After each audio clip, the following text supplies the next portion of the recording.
Assalamualaikum warahmatullahi wabarakatuh. Perkenalkan, nama saya Damhuri Pohan, NIM 3221004, Prodi Elektronika Manufaktur, kelas pagi. Yang terhormat Ibu Eka Mutia Lubis, SPD MPD, selaku dosen pengajar Bahasa Indonesia. Baik, saya akan mempresentasikan implementasi penggunaan drone dalam kehidupan manusia di era modern. Pengertian dari drone. Drone adalah pesawat tanpa awak yang dikendalikan dari jarak jauh dengan menggunakan komputer atau remote control, yang bisa digunakan untuk membawa muatan baik senjata maupun muatan lainnya. Jenis-jenis drone. Drone ada dua jenis. Yang pertama, fixed wing drone atau tunggal. Drone jenis ini berbentuk seperti pesawat komersial dan digunakan untuk proses yang cepat. Daya jangkau lebih cepat serta lebih luas. Biasanya untuk pemetaan atau mapping atau konsepnya seperti scanning. Drone jenis fixed wing memiliki energi lebih irit baterai karena single baling-baling. Yang kedua, multi-copter drone atau multi.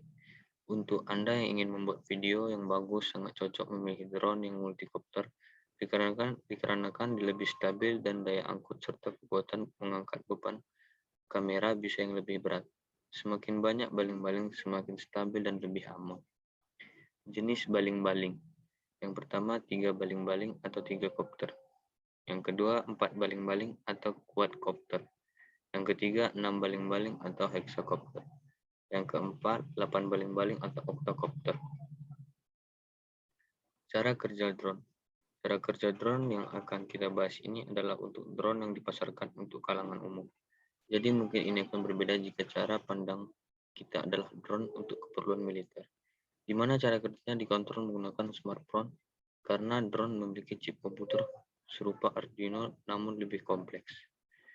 Chip ini membuat drone dapat mengolah gambar dari kamera yang terpasang padanya, kemudian mengirimkan hasilnya ke smartphone yang digunakan sebagai kontrol.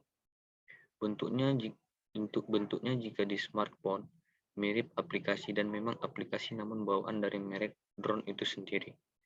Gambar yang dikirimkan oleh chip drone adalah real time dan resolusinya bisa diatur sesuai spesifikasi drone. Cara mengendalikannya menggunakan telunjuk dan mengarahkan ke kiri atau ke kanan pada smartphone. Beberapa drone mahal dilengkapi dengan chip GPS. Cara kerjanya adalah sebelum terbang harus dipastikan dapat sinyal GPS terlebih dahulu dan ada batas minimal sinyal yang didapatkan terbang. Drone yang akan diterbangkan menggunakan GPS benar-benar tergantung dengan kekuatan sinyal GPS, karena drone yang diterbangkan dengan GPS tidak terikat jarak antara pilot dengan drone. Jadi drone akan tetap terbang sesuai apa yang diperintahkan. Manfaat drone di berbagai bidang. Untuk mencari korban bencana alam dan korban tragedi lainnya. Manfaat drone yang pertama adalah untuk membantu korban bencana alam dan berbagai bencana lainnya. Pada beberapa kasus, drone memang efektif digunakan untuk menyelamatkan manusia.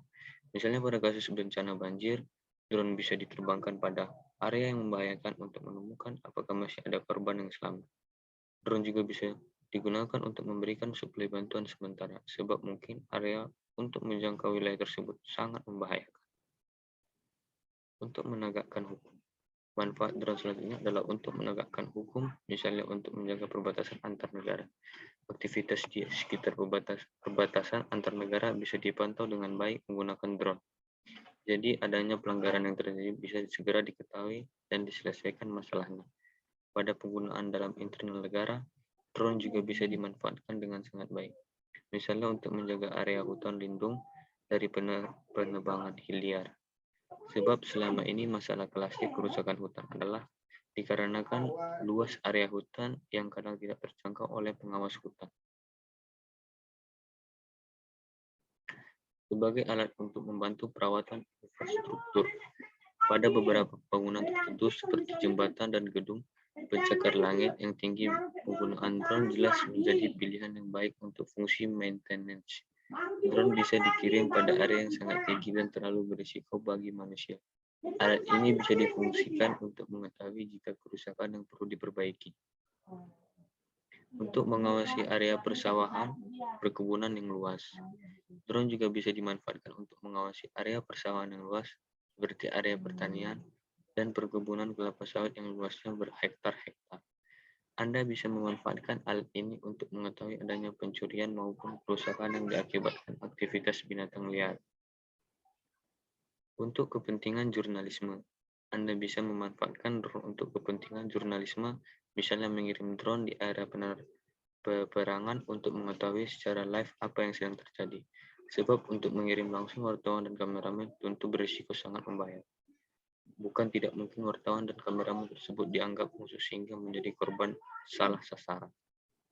Untuk penelitian, manfaat drone untuk penelitian dikarenakan kemampuan untuk banyak hal. Selain bisa mengambil gambar hewan atau binatang tertentu, drone juga bisa digunakan untuk memantau kondisi suatu area yang ingin diteliti namun tidak terjangkau. Untuk perfilman, drone bisa digunakan untuk membawa kamera karenanya alat ini bisa membantu proses pengambilan gambar terutama untuk film-film dokumenter.